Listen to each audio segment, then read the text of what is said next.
Good morning, and welcome to the Four Pillars of Self Mastery, the foundation of dynamic leadership. Before we get into the four pillars of self mastery, I want to set some context, not to slow things down, but to make sure we're having the right conversation. The pace of change. The pace of change today isn't just fast, it's accelerating. And the magnitude of the pivots leaders are being asked to make keeps increasing. Habits, leadership styles, decision patterns that once worked reliably are struggling to keep up with the speed of life as we know it today. What I see most often isn't a lack of intelligence or effort, it's a reliability problem. People can perform on a good day of a good week, but under pressure, surprise, or emotional load, access to judgment, clarity, and choice drops off. Leaders can no longer rely on their favorite leadership style, the one that feels most natural or comfortable. Things are moving too fast. Information is too widely distributed, and people are making decisions based on intuition, thin slicing, and real time perception. What we're talking about today isn't another framework to memorize. It's not about fixing people, it's about something more. Self mastery, what I also call personal leadership, because a person needs command of themselves before they can reliably and predictably influence others. Now, everything I'll share exists in established research, but much of it is in silos. My focus is integration, what leaders can actually use on a bad day of a bad week, when conditions are not ideal.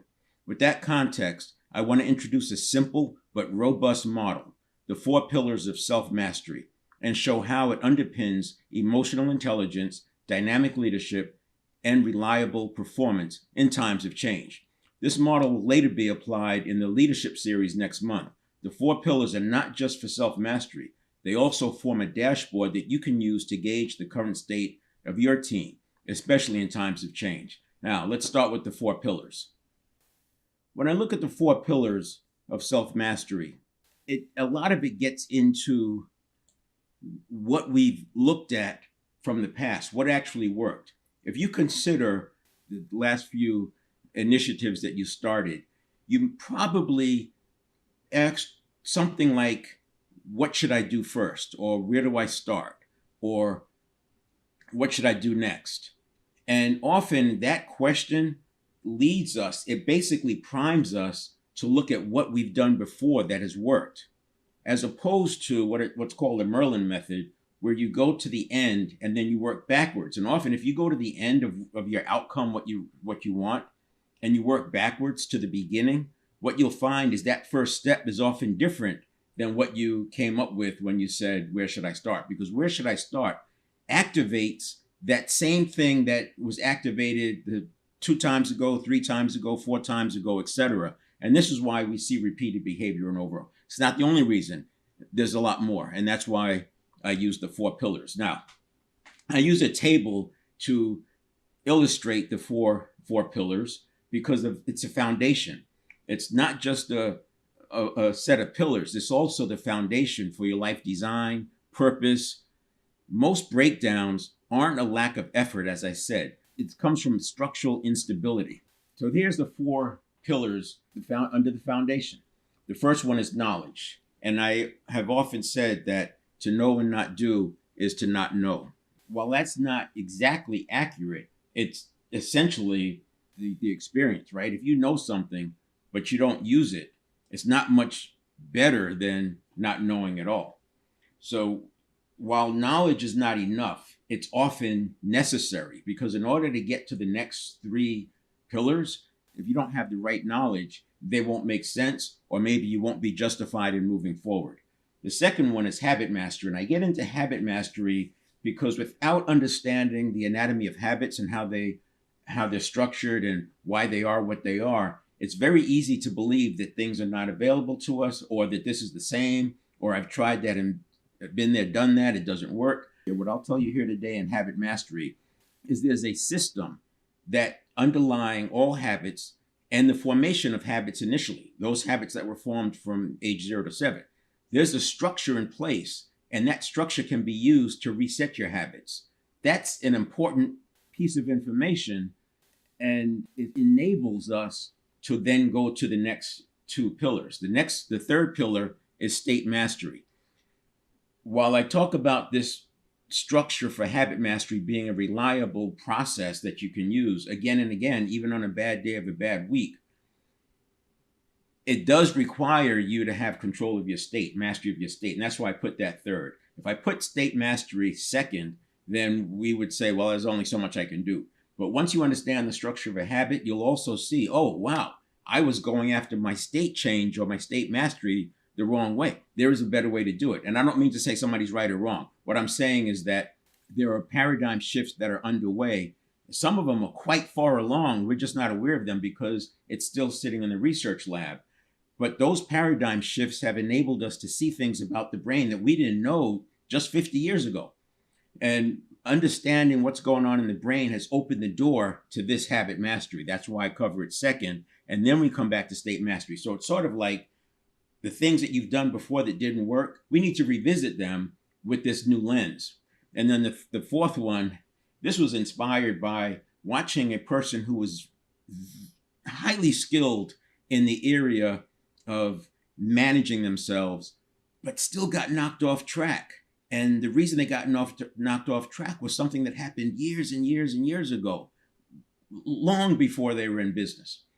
And what the observation is that if you have areas where there's resentment or there's residue of some interpersonal issue, and I'm not talking about mental health here. So if I use the word like trauma or little t, I'm not talking about the kind of trauma that you're thinking about in terms of mental health. I'm just talking about something as simple as a kid getting their ice cream cone knocked out of their hand by a person who loves them.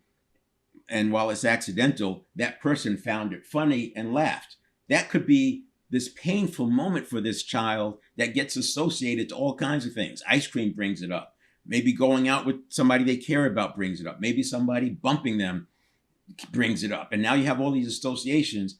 What I'm suggesting is that forgiving those things in the past, it's not a morality issue. It's more about performance hygiene. In other words, if I don't forgive myself and I don't forgive others and close any of those open associations, then I run the risk of having anything triggering one of those past associations. So by forgiving, now, it doesn't mean, and I'll get into this more when I get to that pillar, but it doesn't mean forgive and continue to receive harm. The point is, there's after forgiveness, you have choices. You can forget it, but I think more productively, you can set boundaries. So you can forgive and set boundaries immediately, or you can forgive and wait to see if it happens again. And if it happens again, set boundaries. Or you can wait to see if it happens a third time and then set boundaries. But each time I would say the boundaries that get set needs to be a little stronger, because if it happens 3 times, we know that 95% of our actions are by habit. So chances are it's going to happen again. So those are the 4 pillars: knowledge, habit mastery, state mastery, and forgiveness. And I basically spilled my candy in the lobby on the forgiveness one, but we'll talk about it some more there. Here's the knowledge pillar. As you can see right here, it's sense making, it's orientation to reality. What's true? And the way the habit system works, which you'll see, is that we can take perception with the wrong meaning and turn that into being true and run with it.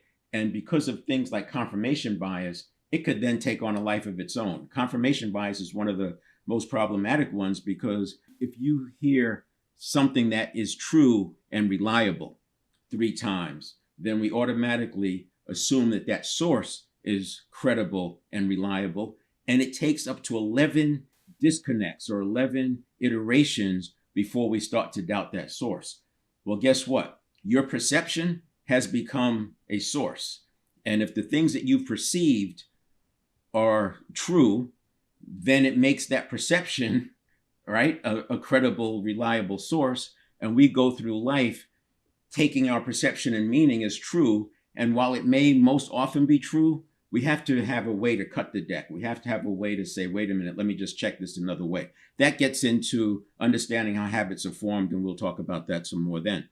So here's a model that I use, the 7 Performance Series. You may have seen this if you've seen any of my content. And this is more of a structure that I use to help people understand how do you get from where you are to where you want to be. It's aligned with be, do, have. It's aligned with agency. It's aligned with taking charge of the things that you can control before trying to take charge of the things that you can't control. And then there's physical, spiritual, and emotional. So these are the first areas, and I say that these are the ones that are in our control. You can't have agency if you don't have control of these. Now, it's easier to get control over mental and physical and spiritual. And in spiritual, I'm not talking about the spiritual realm. I'm talking about our spiritual self, our higher self, however you want to define that. You could say it's our part of the part of us that interacts with the spiritual realm, whatever you want to say, but this is us. In other words, it's our control. We get to choose and decide if, for example, we want to live by faith. And if we want to live by faith, we can choose and decide what doctrine we want to follow. These are easily managed. While emotional may, from an intellectual standpoint, say, yeah, emotional is in our control. But if you get hijacked and triggered, you don't feel like you're in control of your emotions. The emotions are running away. I've heard people describe it as, yeah, when something happens, I feel like somebody takes over my life and I can't get it back until, hours later or even days later. They take control of it and they do things and say things and I'm not in control. Again, I'm not talking about mental health. The point is, if a person is emotionally hijacked, you don't know what it's taking them back to. And if there's a triggered event or phobia, something like that happened from age 2, 3, or 4, and they get taken back to that space and the threat is this high. So remember, the subconscious treats threats like a tiger on the Serengeti.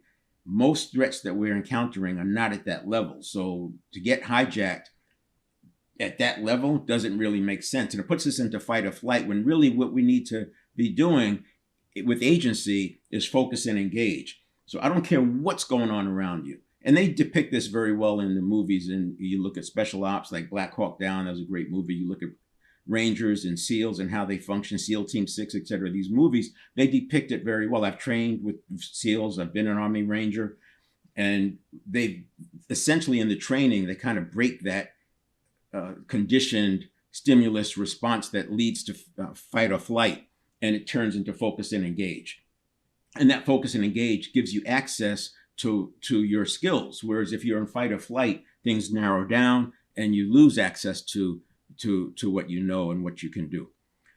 Now, the next area, relationships and professional. So these are obviously not 100% in our control. We can influence them, but they involve other people. Even if you are in business for yourself, there's still buyers and suppliers, right?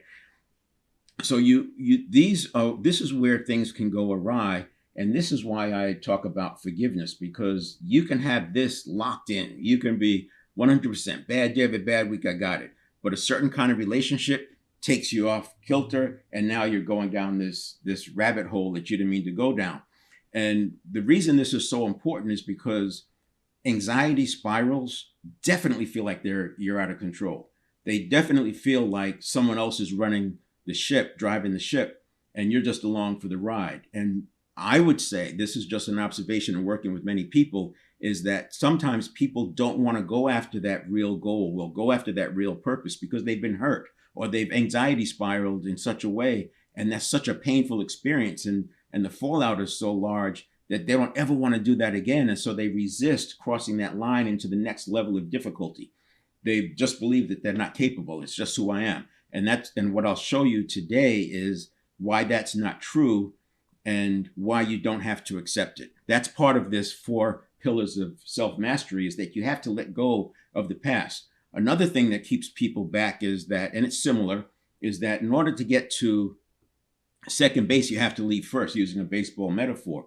And first base includes baggage that people don't want to let go of. You've got to let go of that baggage. And now what's interesting is for years, I looked at patterns. I tried to look for what is present for these people who've had certain successes. And one of the things that showed up often was that they lost everything. One could believe that you have to lose everything in order to be successful. And it's not true. What you have to do is let go of the baggage and let go of the paradigms, and let go of the beliefs that don't serve you at the next level. You can't take that stuff to the next level. As another way of saying that the problems you got yourself into, that level of thinking is not adequate to get to that next level. It's a similar concept. Now, this financial is the 7th. So you have mental, physical, spiritual, emotional, relationship, professional, and the financial is the 7th. But I also put outcome because financial is often not the end. Financial is a means to the end. And too often people get caught up in the goal of financial, and it's a moving target. And next thing you know, people just get down this path of greed, corruption, or whatever, just because they're trying to fill that void that they're calling financial, but it's really something deeper. So we have to ask that question, why, multiple times to understand what that outcome is. And when I work with the person, I always start with purpose. What's a purpose? And people don't always have a facility to come up with what's their purpose. But what I do is I use a proxy for purpose, and that serves us to get through here. And once we do a few laps of this and they start getting some agency and they're able to question their own perceptions and meaning and check it, not to question it to just be off balance, but to just make sure that they're moving through with the right perception and perspective. And once they have this agency and then they have this, it's easier for them to start looking at what's my purpose, because they believe it's achievable. It doesn't have all these things attached to it, this pain, etc. So that's knowledge. That comes into knowledge, because we start with the 7 performance areas. That's to give us a common language, because I also use it as a diagnostic tool. It's a diagnostic tool for me to see where's the weak link. But because I have a common language with the client, we can talk about it from that perspective. So the next one is habit mastery. And this is huge. When I talk about habit change, people will feel like either I know how to change habits, I'm fine with where I am, or they come up with, yeah, but that's not for me. I've tried it. I've read all the books. I've done all the things.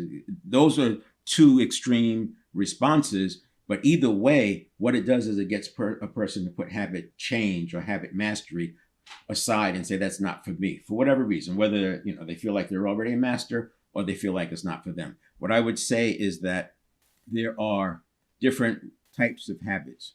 There are behavioral habits, and those are the ones that most people with experience have figured out how to manage. Like you may have a habit of eating chocolate candy, but when you hit a certain weight line, you stop that. I'm not going to go do that anymore. You may have a habit of scrolling on social media, but when something comes up and you need to put the phone down, you can put it down. It's not an addictive type habit, although it's a habit. And those don't really cause problems. And there's no reason, a person may not see any reason for them to go down this rabbit hole of more work to be able to solve that, because it's not an issue.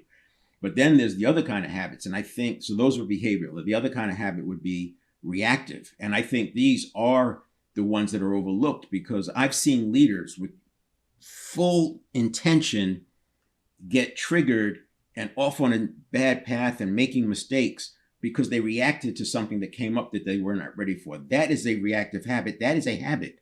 That is a habit pattern that people ignore because they think it's just my personality. And that's the next one. The next set of habits are identity type habits. And that would be like personality, identity. Those are the types of habits that that's what dictates your life, right? Your personality is essentially what opens doors for you and closes doors for you. And personality, people don't realize it because personality is a summary. So people don't look at it as a habit. But when you break down what that personality is, it's a set of elements, many, many elements, which we'll illustrate in a few minutes. So here's what's going on with habit mastery. This is what I call the 1 second model. It's part of my larger framework of the 7-step reset, which I have here. The 7-step reset are the 7 steps that apply in the stimulus response cycle. And since we have about 30,000 stimulus response cycles a day, it makes sense to understand it. Now you may think, what? But here's the thing. If you look up how many decisions are made in a day, you'll get something like 33,000. Then you add on the piece that 95% of everything we do is done by habit. And you'll get to, okay, yeah, so maybe there's 31,000 stimulus response cycles. That's where I'm getting that. And I don't want to change my 95% by habit. What I want to do is reduce the number of stimulus response cycles I have per day, reduce the number of stimuli that rise to the level of potential threat. And I want to have more agency over the stimuli that I choose to respond to. And that's the 7-step reset, which I'll talk about in a few minutes. So this would be steps 1 and 2 on this side and steps 4 through 7 on this side. But let's just focus on step 3 for now. Here's what people miss. This line right here is the stimulus. This is where the stimulus comes in. Well, there's already been a pre-listening. We're constantly pre-listening. In that pre-listening phase, the brain is trying to predict what kind of stimuli may I encounter wherever I'm going. There's a neuroscience point that if you walk through a doorway, you get a moment of calm because the brain is looking around and scanning to figure out, okay, this is a change setting, what's possible, what's, just trying to figure out what could come in. Then you have the quarter of a second reaction time. This is the reaction time between the subconscious comes online. So if you look up what's the reaction time of the subconscious, it'll say a quarter of a second. Now, I use subconscious and network of neurons interchangeably because it has to map to what people are used to talking about, but I will not call it a mind because it's not a mind. It's a network of neurons, and that's part of what we're dissecting right here in this slide. So this quarter of a second is not the network of neurons waiting because it's slow. The network of neurons is processing at 11 million bits per second. This first quarter of a second, that's where cognitive biases come in. That's where priming can come in. That's where, like on those, the research that shows how people responded to a gender or ethnicity question, and that influenced how well they did on the exam, the standardized exam. That's all happening here. It's taking the pre-listening, using the initial detection and figuring out, okay, what does this mean? It's applying meaning to it. And then it hands off, it goes to the next stage, which is, okay, we have to react to this. We have to stay safe. We got to stay alive. What's the path of least resistance? This is where habits come in. This is the reactive habit. This is the identity or personality. What's the path of least resistance? That path of least resistance is not mental. That path of least resistance is neurobiological. It's neural pathways, which are made up of neurons connected with synapses. So we have 100 billion neurons. They are connected. Each one is connected to anywhere from 1,000 to 10,000 other neurons. We have trillions and trillions of connections. And these are associations because neurons that fire together wire together. So that's what's happening here. The path of least resistance is a well-myelinated neural pathway. And this wasn't really talked about in the context of neuroscience improvement until like after the 1950s. So this is why I say that the brain scanning tools, we didn't have them before. We didn't have them to be able to understand what's actually going on, which is why the philosophers from the last few centuries called it a mind. They called it a subconscious mind because they didn't understand that this was brain processing, and that brain processing is not mental. It's neural pathways interacting with one another, and those neural pathways is more physiological than it is mind. In fact, it's all physiological, and what's going through the neural pathways is energy. And again, at 11 million bits per second. So the path of least resistance is a well-myelinated neural pathway. That's a habit. This is why your reactions are similar from year to year to year for a particular stimulus. That's why your personality tends to be the same, because it's a well-myelinated set of neural pathways.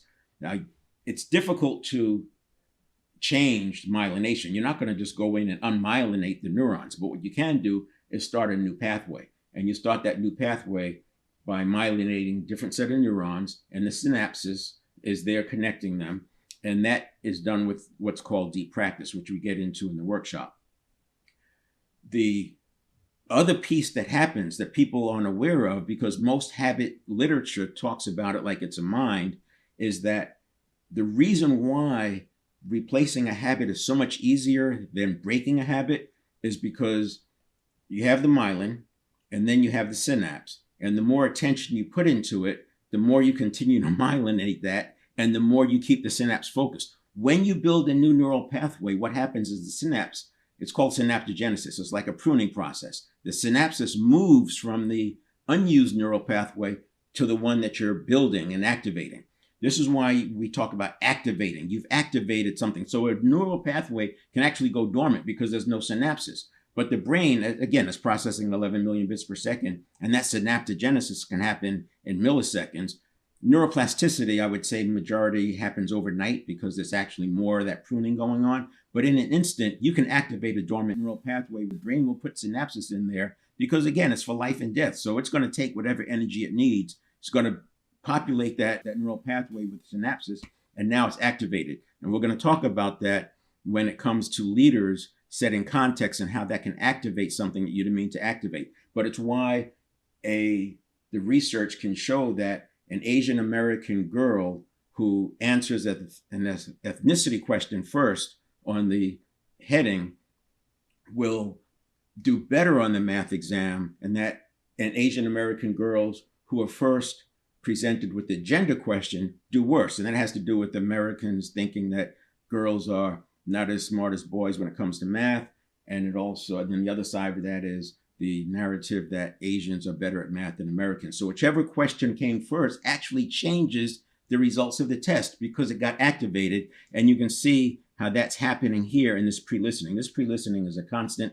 Then you have the initial detection, and then you have the path of least resistance. So all of that is what leads to that priming thing. And here's the big deal right here, it hands it off to the conscious mind. So this side is 11 million bits per second. The conscious mind has a reaction time of about a half second. This is only processing at 50 bits per second. So if you just automatically take the reaction and turn it into a response, and you've done that in a very short period of time, even a quarter of a second, the conscious mind has only processed 12 and a half bits of information. And I'm using the data that says 50 bits per second is the processing speed. So we need at least a pause, but when a person is triggered, there's no pause. This goes right over to here. And then the conscious mind is fully engaged and it makes a decision of what to do next. That's the conscious thought. So I call this the 1 second model. And on this side of the line, you have the neural signal. And the reason I moved it over here is because this is the process. If you do it right, that full conscious thought is not over here because you have to make the assessment and decision. It's kind of like circling to make sure I understand it right. Because just like the subconscious or the network of neurons created meaning over here, the conscious mind should be checking meaning over here. And that's why I put the line there. But the point is, this side is a signal, energy flowing through neural pathways. This side is the conscious mind that actually has thought and can relate the unrelated and can design into the field of infinite possibility, something that the neuron side can't do because it's associations, and by definition, associations are majority things in the past. You could have things in the future that if you use visualization, but generally speaking, we're talking about the past. And if you're doing something new, which is the world today, because every day it seems like something new we have to deal with. And if you're using an old template, well, you're going to get less than optimized solutions. All right, so that is the overview of the model. Now here's what happens. So I talked about the 7-step reset. You have steps 1 and 2, that's like self-development and then state management. And then steps 4 through 7, this is your response, the action. It includes emotional modulation and then return to mindfulness because we have to come back and do it again. Remember, I said 33,000 times a day, we're going through a stimulus response cycle. So if we don't finish in mindfulness, we're already potentially part the way triggered for that next one that comes in, and it's going to color the meaning. It's going to change how we respond. So we want to have that return to mindfulness. So sometimes just slowing things down will do wonders. And you can do this with breathing. Breathing is one of the best gateways to this kind of thing. This is what happens when you don't slow it down. And if a person is triggered, this is what it looks like. They're not doing any steps 1 and 2. There is no state management. There's no assessment. There's no diagnostic about what's my state and do I need to get back on track? Am I falling into a fixed mindset, get back to a growth mindset? Am I being primed to some direction that is not useful for me? None of that's happening because the conditioned reaction leads to the next stimulus. And that leads to the next stimulus. So you're going stimulus, reaction, stimulus, reaction, stimulus, reaction. It's not even stimulus response because it's just the reaction is the response, which just caused another stimulus, etc. And steps 4 through 7, which would be stimulus to emotional modulation if needed to action to mindfulness, is non-existent. So this is what triggered looks like. Now, the solution is you can't suppress it. You can't stop it. You can't change the response. It's already done. It's processing 11 million bits per second. By the time you're even aware that it's not something you want, you're already sitting in a deep hole.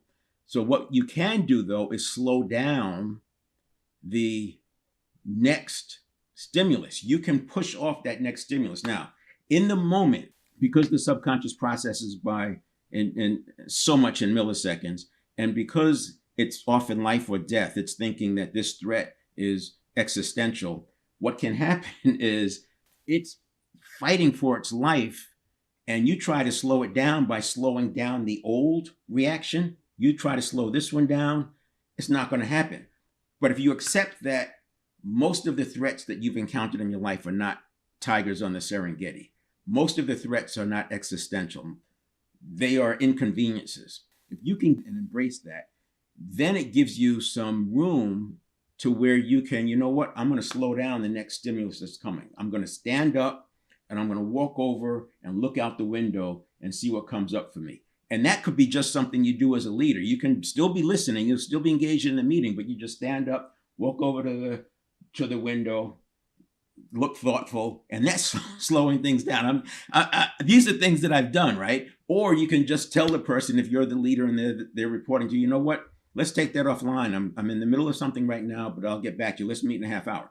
Whatever you have to do to slow down that next stimulus, because the next stimulus at that speed is not coming from outside, it's coming from inside. And you have to slow yourself down because you are peppering. And you know what? Your subconscious, your network of neurons, it doesn't know the buttons to push, but the buttons that get pushed to get your attention are the path of least resistance. So you might as well say it knows what buttons to push. And this is, I can go down the path of artificial intelligence, but some of that is what's going on there too. It's not that it knows what buttons to push, it's that those buttons are the path of least resistance, and because neurons that fire together wire together, it's a sequence that takes off and goes running. Here is the place where I want to look at. So what we've got is, at the top, you have identity. Now, I already said identity and personality, that's a summary, and they're made up of elements. And what this is depicting is that identity is very, very much a construct. And there are a lot of elements in that construct. But the perception of people, that's what this side is, the perception that people have that it's elements is very, very low. Most people don't think of identity as a set of elements, nor do they think of anxiety as a set of elements. They see them as constructs. They try to change the identity at the summary level. You can't change the identity at the construct or the summary level. You have to change it at the elements level.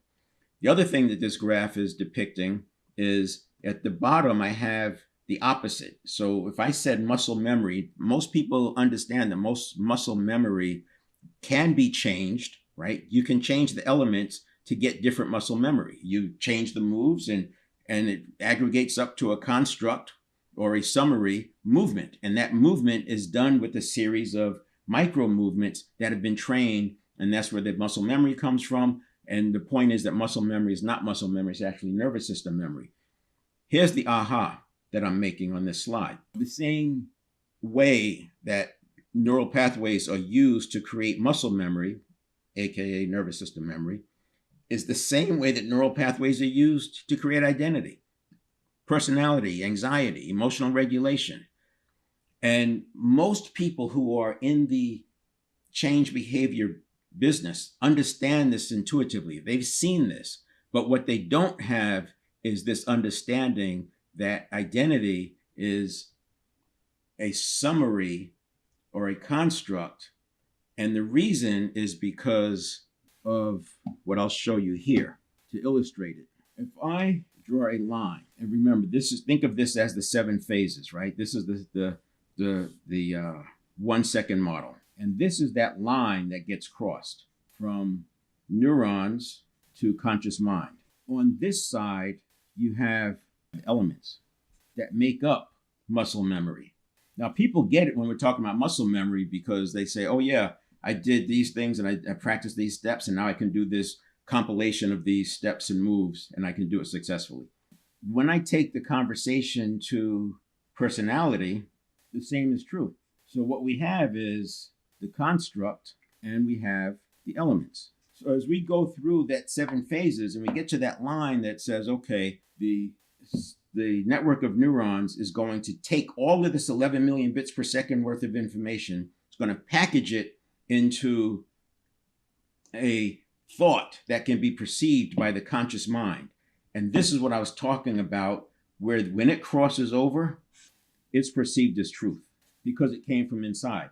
But remember, over here, we had meaning, we had cognitive biases, we had path of least resistance, we had meta programs, we had priming. All of that was influencing it. And we also have our state, right? Because if you are already stressed, you're more likely to have a fight or flight reaction than you are to have a focus and engage. So again, the construct would be personality, identity, anxiety, and it's like muscle memory. The elements, in this case, it's movements, is what are the movements. And when it comes to personality or identity and those things, there's a plethora of elements that go in here, but they're all very small associations that we can work on. So this to me is an important perspective because when I'm working with a person, I want to go from here and work our way up to where they see not only their own identity as a compilation of elements or a summary of elements, but they can spot the elements in others. Now, you're not going to know all of the elements, but what you can do is you can know when things change. And that's the first step of mastery, is to be able to spot those things in yourself and others. Now, the next one is state mastery, real-time agency, maintaining access to choice in the present moment. This is where we make the difference of being able to respond appropriately on a bad day of a bad week.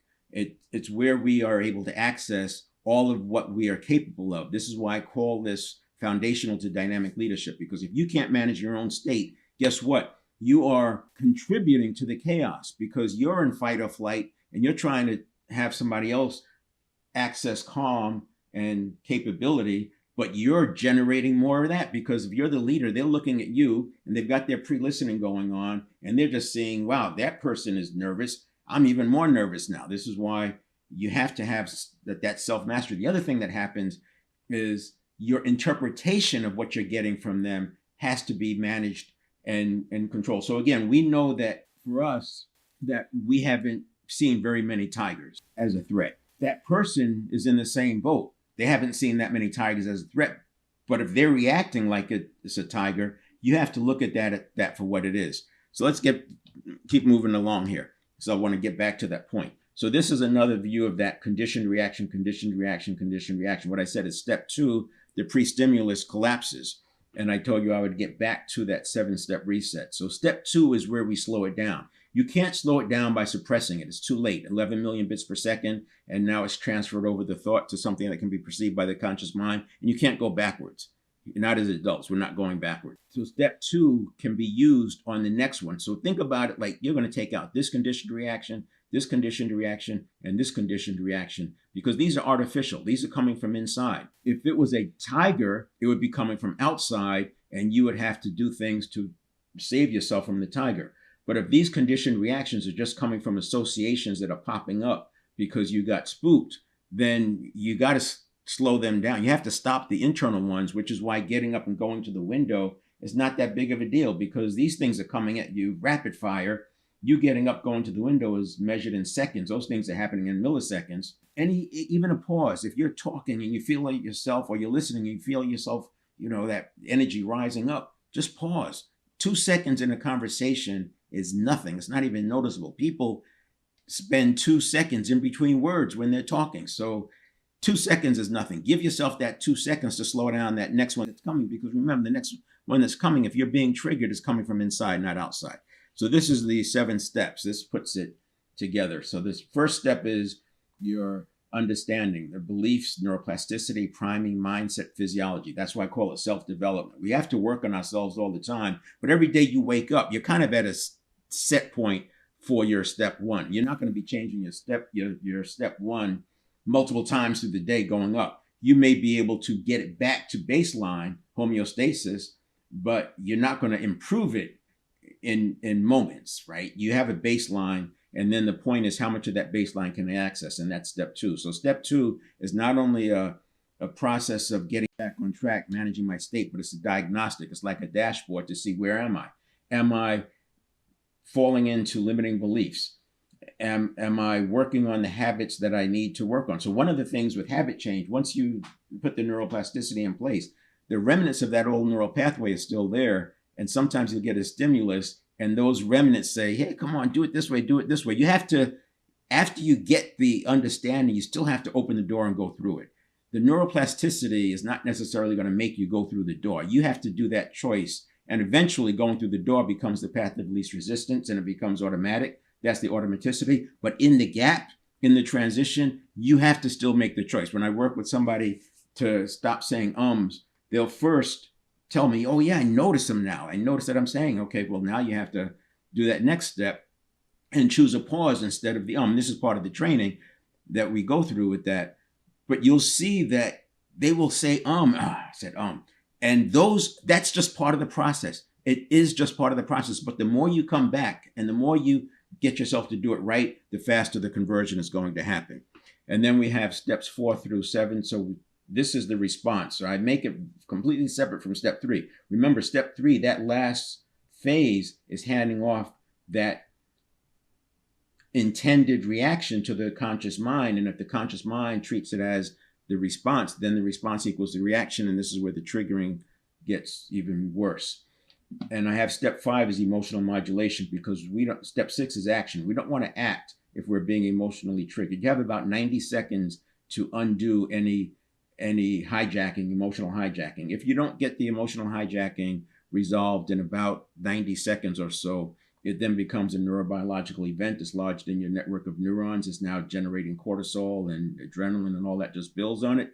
But you can turn this around and it doesn't take 90 seconds. It's just that that's sort of the limit because after that, it's moved on, right? The subconscious is processing so fast. And so we have to be able to do this quickly and on the fly in real time, and with practice, you'll be doing this in seconds or 2. And because of the positivity exercise that we put in on the front end, which keeps the threat level down, it goes from about 80% threat to 20% threat with the positivity exercise because, like I said, there's not many tigers facing us in business. And that enables us to have fewer times where we have to actually emotionally modulate. And then you have the action and the 7th step.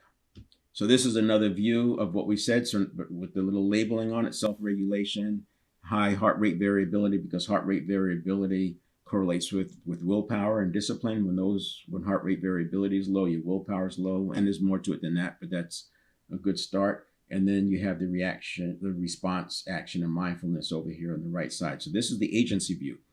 And then again, another view of it. So you're getting your response, you go to the next one, you go to the next one, 30,000 times a day. So when I'm working with a person and I'm going through the 7 performance series, the first thing I want to do is get this in place. I have to get this in place so they're getting back to a calm pre-stimulus, because it's very difficult to move the needle if everything we talk about is triggering internal reactions. And this could take weeks to get this to where it's manageable. And again, another view. So the conditioned reaction and handoff to conscious mind. The first 500 milliseconds or half a second is the conditioned reaction based on past experiences and habit patterns, which is the path of least resistance. Left to its own is going to hand off to the conscious mind a summary of that based on what it came up with. And that's where we need to fill that pause in from an automaticity standpoint. And here's the slide that I wanted to get to be able to talk about how this works with respect to leaders. So here's that pre-listening. This is the same model as I showed you before, but it's this full 7 phases. You have pre-listening, then the stimulus comes in, initial detection, rapid appraisal. This is where your priming is going on and your cognitive biases, and then the path of least resistance is happening here, and then the reaction formation is built. So this is your half second. That's what's going on in the half second reaction time of the conscious mind. And to put it in perspective, just so you have a reference point, cats have a subconscious reaction, a network of neural reaction of about 80 milliseconds, so less than 1/10 of a second. In fact, it can be as low as 50. Dogs have one about 150 milliseconds, and I bring that up because humans can get their reaction time to be about 150 milliseconds. That's what it is for athletes. When they go through training, and because of the repetition, they're speeding up their reaction time. They get it down into the 150 millisecond range. But anyway, so by a half a second, we have the reaction formation, and that's that line. That's that line that I was talking about that crosses from the network of neurons signal through neural pathways. It goes over to thought, which is also energy, but it's going from 11 million bits per second to 50 bits per second. And that when it crosses that line, it's going from a signal to a thought that can be perceived by the conscious mind. Very, very important, because most people are just knocking on this door. They're so close to understanding this line, but because they treat this side as a mind, they don't recognize it as two separate sides. They're looking at all the stuff that's going on over here, and they're trying to reconcile it into what makes sense for a mind, because it's what's been the reality for the last few centuries. Is what if you're over 50, certainly what you learned in elementary school and high school and college, right? If you're a Gen Zer, it's something that you've heard differently. But even with the Gen Z, this line is not explained as for what it really is, because it's still calling this a mind. All the textbooks call this side a mind. And that's back to the summary versus the elements. And then we have the conscious side, pre-conscious surfacing. This is that first phase. This is why I want you to pause before you decide full conscious engagement. So this is like circling. Okay, I see what I'm getting. Let me circle it a little bit more. Let me circle it a little bit more, because information is coming in rapid fire, right? 12 and a half bits per quarter of a second is coming in. So at least wait a half a second to let some more information in. Then you have your conscious engagement, then the consolidation and action. And that is where the handoff goes to step 4 for the response. Now, the reason this is important is because if you think about things that are familiar, this is what we see. That's the 1 second. When you get into high stakes situations, and I use the live broadcast because when I go live, I mean, I experience this. I experience it real time going live when you have glitches and mistakes that happen. It can collapse. And what we want to do with agency is keep pushing it out, but you don't push it out by slowing down the reaction or the response that's already happened. You slow it down by slowing down what's coming, and just by taking a breath and pausing, because that what's coming is coming from the inside. It's not like I got a glitch, a technology glitch, and then another technology glitch, and then another technology glitch, and then another technology glitch. What's actually happening is there was one technology glitch, and then the associations were just piling on, and they kept on coming in. By changing my direction, by taking the breath, or the skills that we teach, by doing that, we automatically slow it down. And then this is what happens when a person is triggered at the bottom. You can see it can collapse. So what's collapsing is these things: the initial detection, the rapid appraisal, the meaning, the path of least resistance. And this is where you get into highly myelinated pathways, which is why people can see anxiety spirals. As a leader who's going into a meeting to set some context, and if you go back and listen to my introduction on this one, you'll see this is what I did. I was setting context, because when you do that, there's a pre-listening, and that setting context, which has positive intent. It could be that you're activating things that you don't want to activate. You may be focusing on, I don't want to activate X, Y, and Z, but if you're not careful, you'll be activating A, B, and C, and that can be just as detrimental. The other thing is, what may be working for one part of the audience is doing the opposite for another part of the audience. So introductions should be thought through and thought about from that perspective. I remember Millard Bennett, who I first started listening to in the 70s, a big public speaking guru. And what he said is that you want to write out and memorize your introduction, and write out and memorize your close. Because when you start speaking, not only are you activating the audience, you're activating yourself, and all this comes up. So you may, if you're a leader, you're probably familiar with this. You start talking at the beginning of a meeting, and next thing you know, you start throwing in tangents, because what you're speaking, you're on hyper alert now, and associations are kicking in, and it's causing you to say and do other things.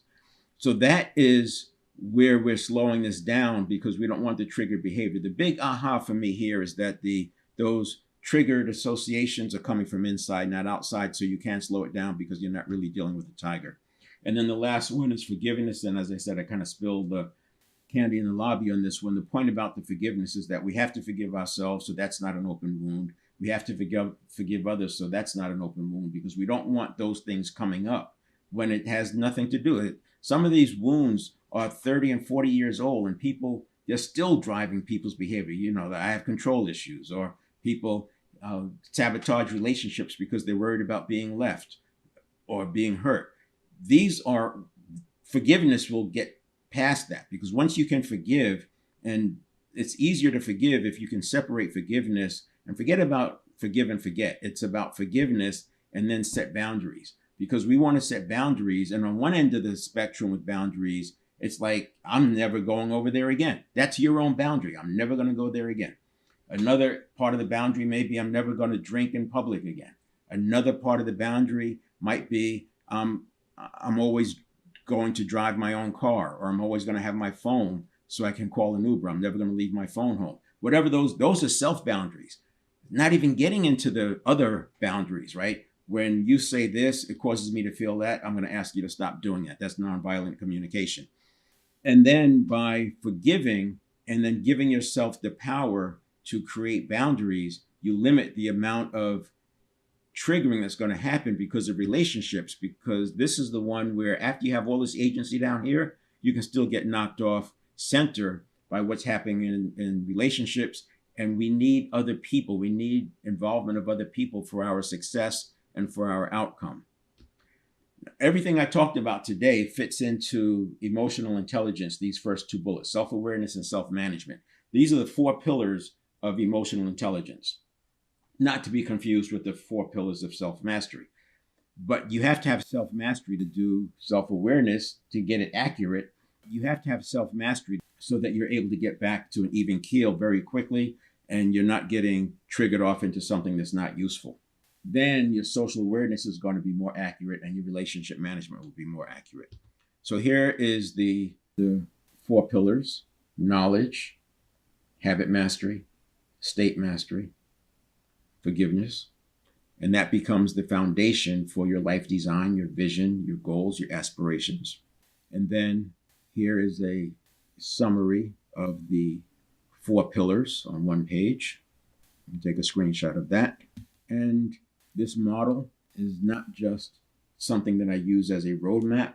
It's also a dashboard so I can see where people are. As a leader, you can look at your team and see where they're breaking down, right? If a person is tired and they're low energy, you know they're going to be more prone to fight or flight than if they have positive energy.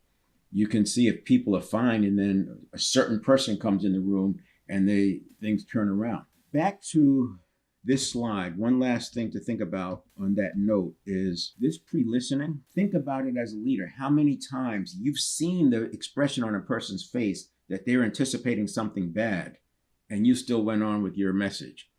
Hopefully, seeing this model, if you see that kind of angst on a person's face, your next thing would be, hey, let's first talk about what's going on.